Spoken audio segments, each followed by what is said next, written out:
রাজনৈতিক দলগুলো অ্যাকচুয়ালি তাদের পক্ষের 10টা পয়েন্ট বলতেছে। বাট কথা হুম। হচ্ছে আমি মনে করি যে প্রফেসর ইউনূস সরকার এরকম একটা সিচুয়েশনে উনার এখন পর্যন্ত যেটা আমরা দেখেছি, আমার কাছে যেটা মনে হচ্ছে উনি একজন নির্মোহ মানুষ। তারা কি যে এই আগস্ট আন্দোলনে কোনো ভূমিকা রেখেছে? না। কিছুই রাখেনি। সো এখানে আপনি যে লোকটা ক্ষুদ্র ঋণ নিয়ে কাজ করে দেশের দারিদ্র বিমোচনের কথা কাজ করেছেন তাকে আপনি বলতেছেন দেশের জন্য কোনো ভূমিকা নাই। It's sad.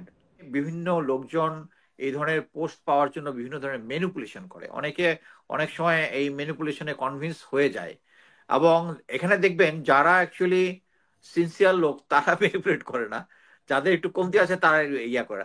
আমি আগেই একটু বলেছি যে বিএনপি আমেরিকার গুড উইলে নাই, মানে ভালো ইয়ার মধ্যে নাই। কি জন্য? Because of his Indian connection. So at present America কয়েকদিন আগে শহীদুজ্জামান স্যার বলছে যে দুদিন আগে বোধ হয় 3 দিন আগে বলেছে যে আমেরিকা আরাকান আর্মির সাথে যে কানেকশনটা ছিল এটা ভারত থেকে লুকিয়ে রাখছিল, এক্সপোজ হয়েছে পরে। তার মানে হচ্ছে ভারতকে তারা বিশ্বাস করতেছে না এই বার্মা অ্যাক্ট রিলেটেড আমেরিকান কোন অ্যাক্ট। এখন America is a part of it. এবং এই মুহূর্তে যদি বিএনপি এবং অন্যান্য রাজনৈতিক দলের সাথে যোগাযোগ করে এই ইনফরমেশন গুলা আপনি সাকিব ভাই এটা জানেন যে কোনো যুদ্ধের বা যুদ্ধ আগের দেয়ার আর সাম সিচুয়েশন যেটা থাকবে হচ্ছে ওভার্ট এবং কোভার্ট। যেমন আপনি আহ, হুম। চোখ বন্ধ করে আপনি বললেন যে প্রফেসর ইউনুস যে ওখানে বিমান বাহিনী যেটা বলেছেন এটার মধ্যে একটা ডাবল মিনিং আছে, এটা হুম। হিডেন মিনিং আছে। ইয়েস আছে, এটা বুঝবে। কিন্তু হিডেন অ্যাকচুয়াল যে জিনিসটা এটা যদি উনি খুললাম খুল্লা তো বলবে না, তাই না? না। খুললাম খুল্লা কিন্তু বলবে না, because of international community, Bangladeshi community. So একই কারণে যে এখন রাজনৈতিক দলগুলোকে যদি উনি নেয়, দেয়ার আর সাম ডিটেলস যেগুলা উনি ওই গোয়েন্দা সংস্থা যদি অন্যান্য রাজনৈতিক দলের সাথে করে, দে নোইং ফুললি ওয়েল যে দে আর কানেক্টেড টু ইন্ডিয়া, এগুলো চলে যাবে ইন্ডিয়ার কাছে। সো আমি মনে করি দ্যাটস এ ভ্যালিড রিজন, আমার কাছে যেটা মনে এখন হচ্ছে। যদি সেইটা হয়ে থাকে, আমি সরি, হ্যাঁ আমি সরি, যদি এইটাই হয়ে থাকে তাহলে আমাদের রাজনৈতিক অবস্থা কি খারাপ অবস্থা বলে চিন্তা করেন। ভারতের হেজিমনি থেকে যদি রাজনৈতিক দলগুলো বেরোতে না পারে, আমাদের ফিউচার এরকম চলতেই থাকবে, চলতেই থাকবে। না, এই এখন এই অনিশ্চয়তার মধ্যে কি আসলে নির্বাচন দিতে চাচ্ছে না, নাকি এই যে যুদ্ধ লেগে যাবে তখন এমনিতেই নির্বাচন পিছিয়ে যাবে, মানে জুন আসার আগে আগে কিছু একটা ঘটবে তারপর নির্বাচন পিছিয়ে যাবে, এরকমই কি হতে থাকবে কিনা? যেটা অনেকেই, অনেক রাজনীতিবিদরা সন্দেহ করছেন যে আসলেও জুন মাসেও নির্বাচন হবে না, এমন আকস্মিক ভাবে কিছু একটা ঘটনা ঘটবে, তখন আবার বলবে ডিসেম্বরে। আপনি যে অ্যাসেসমেন্টটা দিয়েছেন এটা হচ্ছে রাজনৈতিক দলগুলো প্লাস হচ্ছে ইন্ডিয়ার যে ব্যাক্ট যে সমস্ত কথা, সংস্কার বিষয়টা অ্যাকচুয়ালি মানে যে প্রসেসটা হয় এটার ব্যাপারে আমি বিশেষজ্ঞ না, এই জন্য আমি কথা বলতে চাচ্ছি না। বাট কথা হচ্ছে এই যুদ্ধ সিচুয়েশনটা যেটা, এটা তো মানে আহ, মানে এই সরকার তো প্রডিউস করে নাই, নিজেরা নিজেরা তো প্রডিউস করে নাই, এটা তো সিচুয়েশন জিও পলিটিক্স নিয়ে সামনে আসছে। সো এখন এটাকে ডিল করতে হইলে যদি কোনো ক্রাইসিস হয় একটা অ্যাসেসমেন্ট থাকতেই পারে। আমার এক আহ, অধিনায়ক ছিল, উনি বলতেন প্রত্যেকটা সাবজেক্টের পক্ষে 10টা পয়েন্ট আছে, বিপক্ষে 10টা পয়েন্ট আছে, আমার হুম। সুবিধা মতো আমার 10টা বলবো। সো এখানে হচ্ছে রাজনৈতিক দলগুলো অ্যাকচুয়ালি তাদের পক্ষের 10টা পয়েন্ট বলতেছে।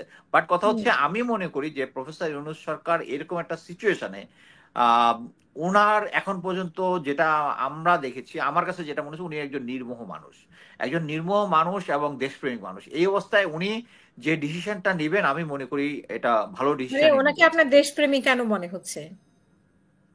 আমার দেশপ্রেমিক মনে হচ্ছে কারণ হচ্ছে উনার এগেনস্টে কোনো করাপশনের এলিগেশন কখনো ছিল না। আপনি যদি সুদখোর বলেন, এটা হচ্ছে বাংলাদেশে 100% না, ব্যবসা। এটা দেশ হচ্ছে প্রবাসী উনি দিয়ে করেছেন। উনি অনেক কিছুই করেছেন। সেটা হচ্ছে উনি যে ক্ষুদ্র ঋণের প্রবর্তন করে বাংলাদেশের দারিদ্র বিমোচন করেছেন। এটা কি দেশের জন্য কাজ না? আপনি এটাকে কি এটা বলতেছেন যে উনার এটা তো ওয়ান আমি কাইন্ড অফ ওনার ব্যবসা ছিল। এটা তো ওয়ান। হুম। এখন মনে করেন যে আমি সেনাবাহিনীতে চাকরি করেছি 28 বছর, আমি বেতন পেয়েছি, তা আমি চাকরি করেছি, আমি কি দেশপ্রেমের জন্য করেছি? আপনি বলতে পারেন না? না, উনার এটা যদি আপনাদের। ব্যবসা হয়ে থাকে, ওই ব্যবসাটা তো দেশকে উপকার করতেছে। সো এটা দেশের জন্য করা।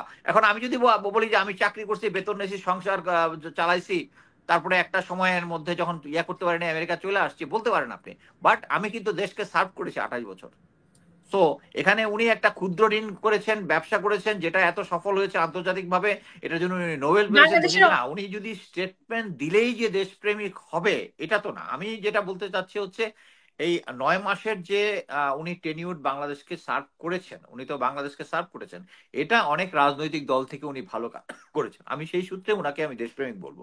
এবং এর আগে উনি তো দেশের বিরুদ্ধে কোনো কাজ করে নাই। উনি যখন বাংলাদেশের একজন নাগরিক এখানে আপনি তো এখানে শুধু তাই না, অনেক ইয়াকে পাবেন ওখানে, অনেক উপদেষ্টাকে পাবেন, তারা কি যে এই আগস্ট আন্দোলনে কোনো ভূমিকা রেখেছে? কিছুই না। রাখেনি। সো এখানে আপনি যে লোকটা ক্ষুদ্র ঋণ নিয়ে কাজ করে দেশের দারিদ্র বিমোচনায় কাজ করেছেন, তাকে আপনি বলতেছেন দেশের জন্য কোনো ভূমিকা নাই। It's sad. উনি নির্বাচন দিবে কি দিবে না এখন পর্যন্ত যে স্টেটমেন্ট দিয়েছেন, উনি তো জুনের মধ্যে একটা টাইম লাইন দিয়েছেন, তাই না? এখন বাকি আমরা যা বলতেছি তা হচ্ছে আমরা অ্যাজিউম করতেছি। সো অ্যাজাম্পশনের বাইরে উনি তো জুনের মধ্যে একটা ডেড লাইন দিয়েছেন ব্রড স্টেটে, অতএব আমি ওইটাতেই আস্থা রাখতে চাই। আহ, বিদেশি পাসপোর্টধারী যেটা আছে এটা এক্সট্রিম সিচুয়েশন ছাড়া দেওয়া উচিত না, বাট আমার মনে হচ্ছে একটু বেশি হয়ে গেছে। এখন মনে করেন আমিও বিদেশি পাসপোর্ট হোল্ডার, আমি আমেরিকান পাসপোর্ট হোল্ডার। এখন আমি কথা বলছি বিভিন্ন সময়ে ইয়ার আগের থেকে বাংলাদেশের জন্য করতে, যেহেতু বাংলাদেশকে আমি ভালোবাসি, অতএব শুধু বিদেশি পাসপোর্ট হলেই যে বাংলাদেশকে ভালোবাসবে বা না বাংলাদেশের জন্য কাজ করবে না, এটা আমি মেনে নিতে রাজি না। বাট কথা হচ্ছে এটা অ্যাভয়েড করলে ভালো হতো, এটা আমার কাছে মনে হয় যে বিদেশি পাসপোর্টধারীকে অ্যাভয়েড করলে ভালো হতো। ধন্যবাদ। এটা কি এরকম মানে সরকারের কোনো দায় দায়িত্ব তাদের তখন থাকবে না, জবাবদিহিতার জায়গায় তারা আসবে না, তারা খুব সহজেই চলে যেতে পারবে? এরকম কোনো কিছু চিন্তা করে হয়েছে কিনা, নাকি আসলে এমনি নর্মালি হয়ে গেছে কাকতালীয় ভাবে